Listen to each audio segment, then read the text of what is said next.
Walk away, please go, before you throw your life away. Hi! It's me again, Jimmy Santos at your service center. Alam niyo ba sa taas ng gastusin ngayon, mahirap pagkasyahin ang monthly budget. Kaya madami pa rin sa atin ang nagre-renta at hindi pa maka-afford na magkaroon ng sariling bahay. Lalo na ngayon, na pataas ng pataas ang renta. Lipat tayo ng lipat ng bahay. No permanent address.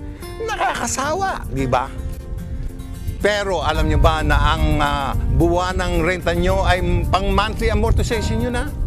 Yes, you heard me right. Alamin natin ang kwento ni Lito de Rosario, na isang ordinaryong manggagawa na dati nangungupahan lang. Pero ngayon, may sariling bahay at lupa na sa Fiesta Communities. Hi, Lito. Kamusta? Okay lang, Kuya Jimmy. 5 taon din ako nangupahan, Kuya Jimmy.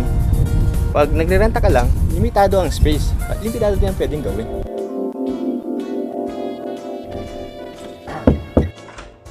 Gi-inquire lang po regarding po dun sa for rent na bahay. Dito po ba yon? Oo, bakit? Magkano po yung renta natin, ma'am?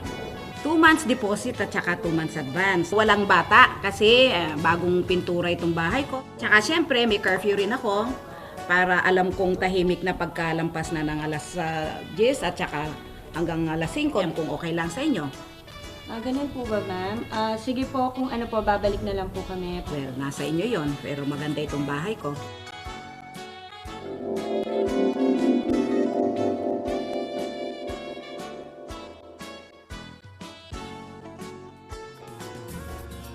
Pero ngayon, hindi ko na kailangan magpalipat-lipat ng tirahan. Dahil nakabili na ako ng bahay at lupa sa Fiesta Communities. Ngayon, nasa akin na ang titulo ng bahay at lupa ko. Proud na ako, isa na akong homeowner. Kaya ngayon, rent no more. Dahil sa Fiesta Communities, ang pangrenta mo, pwede na ang pang-monthly amortization.